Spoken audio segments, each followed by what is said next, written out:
ಉಡುಪಿ ಜಿಲ್ಲೆಯಲ್ಲಿ ಅಭಿವೃದ್ಧಿ ಕೆಲಸಗಳು ಆಗ್ತಾ ಇಲ್ವಾ ಹಾಗಂತ ಇಲ್ಲಿನ ಸ್ಥಳೀಯರು ಕೇಳ್ತಾ ಇರುವಂಥದ್ದು. ಯಾಕಂತ ಹೇಳಿದ್ರೆ ಬೈಂದೂರು ತಾಲೂಕು ವ್ಯಾಪ್ತಿಯಲ್ಲಿ ಬರುವಂಥ ಸೋಮೇಶ್ವರ ಬೀಚ್ ಅನ್ನುವಂಥದ್ದು ಬಹಳಷ್ಟು ಪ್ರಸಿದ್ಧವಾಗಿರುವ ಬೀಚ್ ಅಂತ ಹೇಳ್ಬೋದು. ಇದರ ಅಭಿವೃದ್ಧಿಗೆ ಸುಮಾರು 15 ಕೋಟಿ ರೂಪಾಯಿ ಏನನ್ನು ಮೀಸಲಿಸಲಾಗಿತ್ತು. ಸದ್ಯ ಕಾಮಗಾರಿ ಇನ್ನೂ ಕೂಡ ಸಂಪೂರ್ಣವಾಗಿಲ್ಲ ಅನ್ನುವಂಥ ದೂರು ಕೇಳಿ ಬರ್ತಾ ಇದೆ. ಯಾಕಂತ ಹೇಳಿದ್ರೆ ರಾಜ್ಯ ಸರ್ಕಾರ ಇದಕ್ಕೆ ಬೇಕಾದ ಅನುದಾನವನ್ನು ಬಿಡುಗಡೆ ಮಾಡ್ತಾ ಇಲ್ಲ ಅನ್ನುವಂಥ ದೂರು ಕೂಡ ಕೇಳ್ತಾ ಇರುವಂಥದ್ದು. ಸೊ ಹಾಗಾಗಿ ಸ್ಥಳೀಯರು ಹೇಳ್ತಾ ಇರುವಂಥದ್ದು ಏನಂತ ಹೇಳಿದ್ರೆ 2000 ಇಸ್ವಿಯಲ್ಲಿ ಪ್ರಾರಂಭವಾದ ಕಾಮಗಾರಿ ಕಂಪ್ಲೀಟ್ ಆಗಲಿಕ್ಕೆ ಇಷ್ಟು ದಿನಗಳು ಬೇಕಾ ಅಂತ ಪ್ರಶ್ನೆ ಕೇಳ್ತಾ ಇರುವಂಥದ್ದು. ಯಾಕಂತ ಹೇಳಿದ್ರೆ ಆದಷ್ಟು ಶೀಘ್ರದಲ್ಲಿ ಒಂದು ಕಾಮಗಾರಿ ಮುಗಿದ್ರೆ ಕರ್ನಾಟಕದ ಒಂದು ಟಾಪ್ ಮೋಸ್ಟ್ ಬೀಚ್ ಆಗುವುದರಲ್ಲಿ ಇದು ಸಂಶಯ ಇಲ್ಲ ಅಂತಲೇ ಹೇಳ್ಬೋದು. ಯಾಕಂತ ಹೇಳಿದ್ರೆ ಈ ಬೀಚ್ ಅನ್ನುವಂಥದ್ದು ಒಂದು ಸುರಕ್ಷಿತ ಬೀಚ್ ಅನ್ನುವ ರೀತಿಯಲ್ಲಿ ಗುರುತಿಸಿಕೊಂಡಿದೆ ಜಿಲ್ಲೆಯಲ್ಲಿ. ಹಾಗಾಗಿ ಇಲ್ಲಿ ಅತಿ ಹೆಚ್ಚು ಪ್ರವಾಸಿಗರು ಬರ್ತಾರೆ. ಪ್ರವಾಸಿಗರು ಬಂದ ನಂತರ ಒಂದಿಷ್ಟು ಇಲ್ಲಿ ಒಂದು ವ್ಯಾಪಾರ ವಹಿವಾಟು ಇರ್ಬೋದು, ಅದಕ್ಕೆ ಪ್ರವಾಸೋದ್ಯಮಕ್ಕೆ ಪೂರಕವಾದ ಚಟುವಟಿಕೆಗಳು ಕೂಡ ನಡೀತದೆ.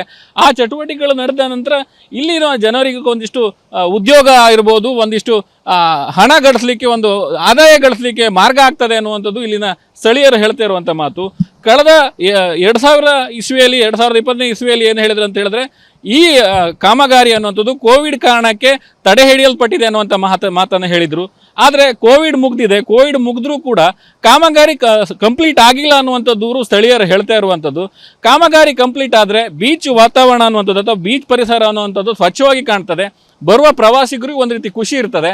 ಒಂದು ಪಾಸಿಟಿವ್ ಅಪ್ರೋಚ್ ಇರುವ ಹಿನ್ನೆಲೆಯಲ್ಲಿ ಇಲ್ಲಿ ಅತಿ ಹೆಚ್ಚು ಜನರು ಪ್ರವಾಸಿಗರು ಬರ್ತಾರೆ. ಅದು ಒಂದು ಊರಿನ ಬಗ್ಗೆ ಒಂದು ಹಿರಿಮೆ ವಿಚಾರ ಆಗ್ತದೆ ಅನ್ನುವಂಥದ್ದು ಇಲ್ಲಿನ ಸ್ಥಳೀಯರು ಹೇಳ್ತಾ ಇರುವಂಥ ಮಾತು. ರಾಜ್ಯ ಸರ್ಕಾರ ಹಾಗಾದರೆ ಯಾಕೆ ಈ ಅನುದಾನವನ್ನು ಬಿಡುಗಡೆ ಮಾಡ್ತಾ ಇಲ್ಲ?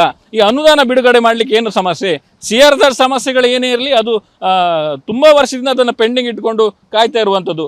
ಜಿಲ್ಲೆಯಲ್ಲಿ ಆಮೆಕೊಡೆಗಳ ರೀತಿಯಲ್ಲಿ ಹೊಸ ಹೋಮ್ ಸ್ಟೇಗಳು ನಿರ್ಮಾಣ ಆಗ್ತಿದೆ. ಅದಕ್ಕೆ CRZನವ್ರದ್ದು ಯಾವುದೇ ಸಮಸ್ಯೆಯನ್ನು ಹೇಳ್ತಾ ಇಲ್ಲ. ಆದರೆ ಇಂತಹ ಅಭಿವೃದ್ಧಿ ಕೆಲಸಗಳು ಅಂತ ಹೇಳಿದ್ರೆ ಸುಮಾರು 15 ಕೋಟಿ ವೆಚ್ಚದಲ್ಲಿ ನಿರ್ಮಾಣ ಆಗ್ತಿರುವಂಥ ಬೀಚ್ ಅಭಿವೃದ್ಧಿ ಕೆಲಸ, ಪ್ರವಾಸೋದ್ಯಮ ಇಲಾಖೆ ಅಡಿಯಲ್ಲಿ ನಿರ್ಮಾಣ ಆಗ್ತಿರುವಂಥ ಬೀಚ್ ಅಭಿವೃದ್ಧಿ ಕೆಲಸಕ್ಕೆ ಯಾಕೆ ನೀವು ತಡೆ ಹೇರ್ತೀರಿ ಅನ್ನುವಂಥದ್ದು CRZಗೆ ಪ್ರಶ್ನೆ. ಆದರೆ ಇನ್ನು ರಾಜ್ಯ ಸರ್ಕಾರ ಇದಕ್ಕೆ ಬಿಡುಗಡೆ ಆಗಬೇಕಿದ್ದ ಅನುದಾನವನ್ನು ಯಾಕೆ ತಡೆ ಹಿಡಿತಿದೆ ಅನ್ನುವಂಥದ್ದು ಇಲ್ಲಿ ಸ್ಥಳೀಯರು ಕೇಳ್ತಾ ಇರುವ ಪ್ರಶ್ನೆ ಅಂತಲೇ ಹೇಳ್ಬೋದು.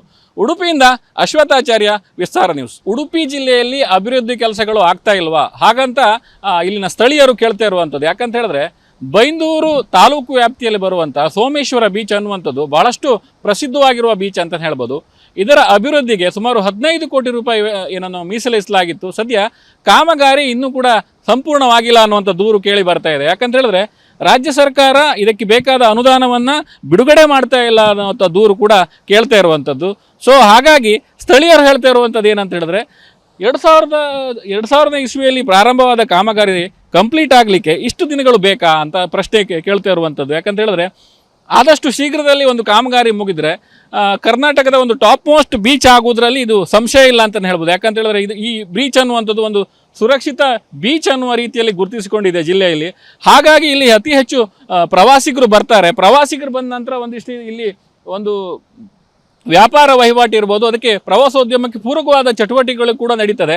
ಆ ಚಟುವಟಿಕೆಗಳು ನಡೆದ ನಂತರ ಇಲ್ಲಿನ ಜನರಿಗೆ ಒಂದಿಷ್ಟು ಉದ್ಯೋಗ ಇರ್ಬೋದು, ಒಂದಿಷ್ಟು ಹಣ ಗಳಿಸಲಿಕ್ಕೆ, ಒಂದು ಆದಾಯ ಗಳಿಸಲಿಕ್ಕೆ ಮಾರ್ಗ ಆಗ್ತದೆ ಅನ್ನುವಂಥದ್ದು ಇಲ್ಲಿನ ಸ್ಥಳೀಯರು ಹೇಳ್ತಾ ಇರುವಂಥ ಮಾತು.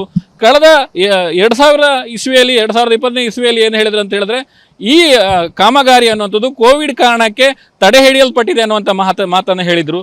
ಆದರೆ ಕೋವಿಡ್ ಮುಗ್ದಿದೆ. ಕೋವಿಡ್ ಮುಗಿದ್ರೂ ಕೂಡ ಕಾಮಗಾರಿ ಕಂಪ್ಲೀಟ್ ಆಗಿಲ್ಲ ಅನ್ನುವಂಥ ದೂರು ಸ್ಥಳೀಯರು ಹೇಳ್ತಾ ಇರುವಂಥದ್ದು. ಕಾಮಗಾರಿ ಕಂಪ್ಲೀಟ್ ಆದರೆ ಬೀಚ್ ವಾತಾವರಣ ಅನ್ನುವಂಥದ್ದು ಅಥವಾ ಬೀಚ್ ಪರಿಸರ ಅನ್ನುವಂಥದ್ದು ಸ್ವಚ್ಛವಾಗಿ ಕಾಣ್ತದೆ. ಬರುವ ಪ್ರವಾಸಿಗರಿಗೆ ಒಂದು ರೀತಿ ಖುಷಿ ಇರ್ತದೆ. ಒಂದು ಪಾಸಿಟಿವ್ ಅಪ್ರೋಚ್ ಇರುವ ಹಿನ್ನೆಲೆಯಲ್ಲಿ ಇಲ್ಲಿ ಅತಿ ಹೆಚ್ಚು ಜನರು ಪ್ರವಾಸಿಗರು ಬರ್ತಾರೆ. ಅದು ಒಂದು ಊರಿನ ಬಗ್ಗೆ ಒಂದು ಹಿರಿಮೆ ವಿಚಾರ ಆಗ್ತದೆ ಅನ್ನುವಂಥದ್ದು ಇಲ್ಲಿನ ಸ್ಥಳೀಯರು ಹೇಳ್ತಾ ಇರುವಂಥ ಮಾತು.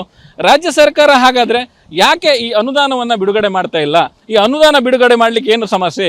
CRZ ಸಮಸ್ಯೆಗಳು ಏನೇ ಇರಲಿ ಅದು ತುಂಬ ವರ್ಷದಿಂದ ಅದನ್ನು ಪೆಂಡಿಂಗ್ ಇಟ್ಕೊಂಡು ಕಾಯ್ತಾ ಇರುವಂಥದ್ದು.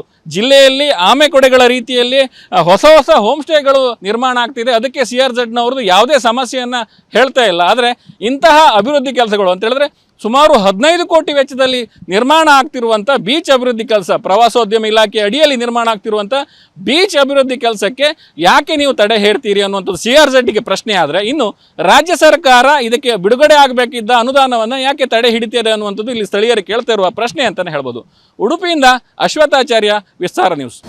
ಅನುಕ್ಷಣದ ಸುದ್ದಿಗಳಿಗಾಗಿ ವಿಸ್ತಾರ ನ್ಯೂಸ್ ಯೂಟ್ಯೂಬ್ ಚಾನೆಲ್ ಸಬ್ಸ್ಕ್ರೈಬ್ ಮಾಡಿ. ಹೊಸ ಸುದ್ದಿಗಳ ನೋಟಿಫಿಕೇಶನ್ಗಾಗಿ ಬೆಲ್ ಐಕಾನ್ ಕ್ಲಿಕ್ ಮಾಡಿ. ಲೇಟೆಸ್ಟ್ ಅಪ್ಡೇಟ್ಸ್ಗಾಗಿ www.vistaranews.com ವೆಬ್ಸೈಟ್ಗೆ ವಿಸಿಟ್ ಮಾಡಿ. ಅಂಗೈಯಲ್ಲೇ ಜಗತ್ತಿನ ಸುದ್ದಿ ತಿಳಿಯಲು ವಿಸ್ತಾರ ನ್ಯೂಸ್ ಕನ್ನಡ ಆಪ್ ಡೌನ್ಲೋಡ್ ಮಾಡಿ.